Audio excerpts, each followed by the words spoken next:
Bonjour à tous et bienvenue dans cette nouvelle vidéo. Donc aujourd'hui on va parler d'un sujet qui m'a été suggéré et effectivement c'est régulièrement que je reçois des messages sur Instagram pour avoir des réponses et des conseils sur cet aspect-là. Donc aujourd'hui on va parler de la mastication. Donc déjà, quels sont les bienfaits de la mastication? Donc il faut savoir que déjà ça fait partie de la base des besoins du chien. Le chien, dans ses besoins fondamentaux, il a besoin de mastiquer.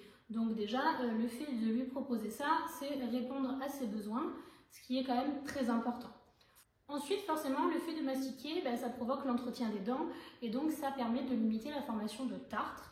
Donc bien sûr, c'est pas magique, mais ça permet d'aider justement contre la formation du tartre.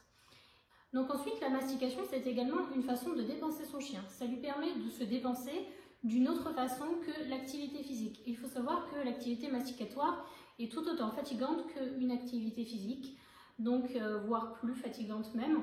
Donc c'est important et c'est une bonne idée de proposer ceci à son chien justement pour qu'il se dépense de différentes manières au cours de la journée, donc que ce soit par de la mastication, de l'activité physique ou de la dépense mentale.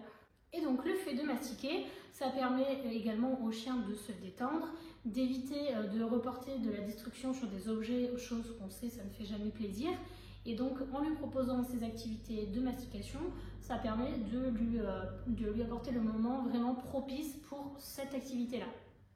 Donc dans un premier temps, je vais vous parler des choses qui sont à éviter. Et ensuite, je vous parlerai de ce que je recommande. Bien sûr, ne vous sentez pas vexé si je parle dans les choses à éviter de choses que vous faites. Maintenant, ça peut être bien de remettre en question ces pratiques quand on a les informations qui sont mises à disposition. Donc déjà, dans un premier temps, ce que je ne recommande pas, ce sont les sticks type Dentastix, on va dire, pour ne pas citer que eux, mais tout ce genre de sticks en fait qui déjà sont composés majoritairement de glucides, donc clairement pas le mieux pour le chien. Et surtout, en fait, ces choses-là, elles sont englouties en général en 30 secondes. Donc au niveau de l'activité de mastication, elle est très faible puisque ça a duré très peu de temps. Et au niveau de l'entretien des dents, pareil, c'est très faible puisque en mâchant si vite, il n'y a pas eu le temps de vraiment avoir une action sur les dents. Donc déjà, ces sticks, bien que les chiens les apprécient, ça je n'en doute pas, mais ils n'ont pas grand intérêt si ce n'est apporter un apport calorique à votre chien qui n'apporte pas grand-chose à côté. Ensuite, chose à ne pas faire non plus, donner des os cuits. Donc ça, je pense que le 3/4 des gens le savent, mais les os cuits, c'est non.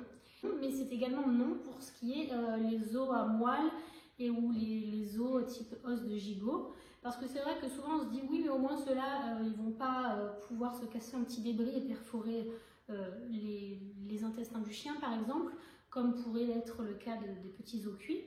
Mais en revanche, ces gros os, on appelle ça souvent des os porteurs, donc par exemple voilà, un gigot, et ils sont beaucoup trop durs pour les dents du chien en fait. Le risque, c'est que si vous donnez un os de gigot à votre chien qui est gros comme ça, le risque c'est qu'il se casse les dents dessus tout simplement. Donc on ne veut pas qu'il aille se blesser et tout ça pour avoir mangé un os.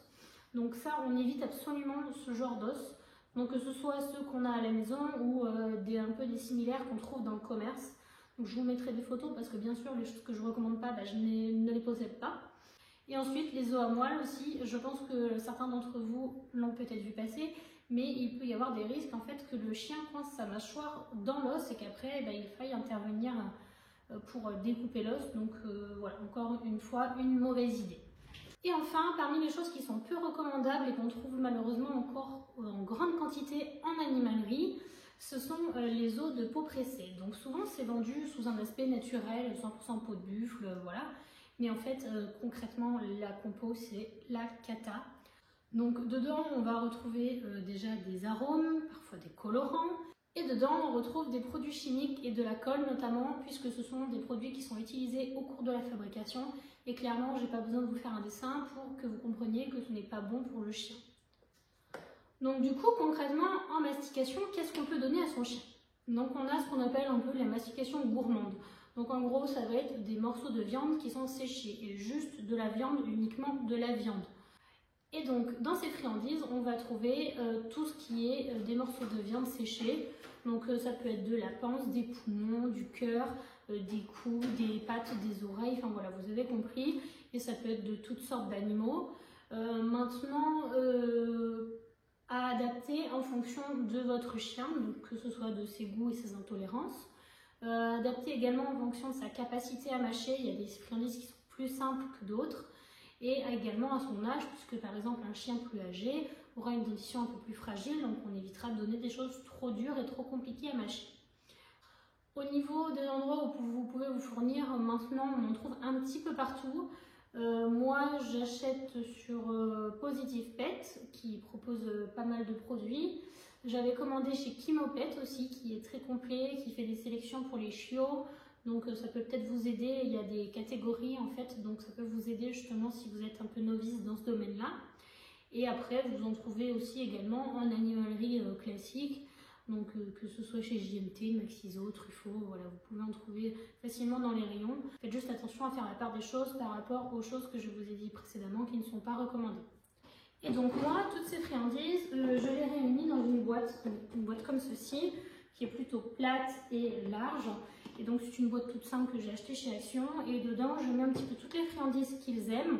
Comme ça, je mélange. Et je leur pose par terre, comme ça ils peuvent choisir ce qu'ils veulent manger.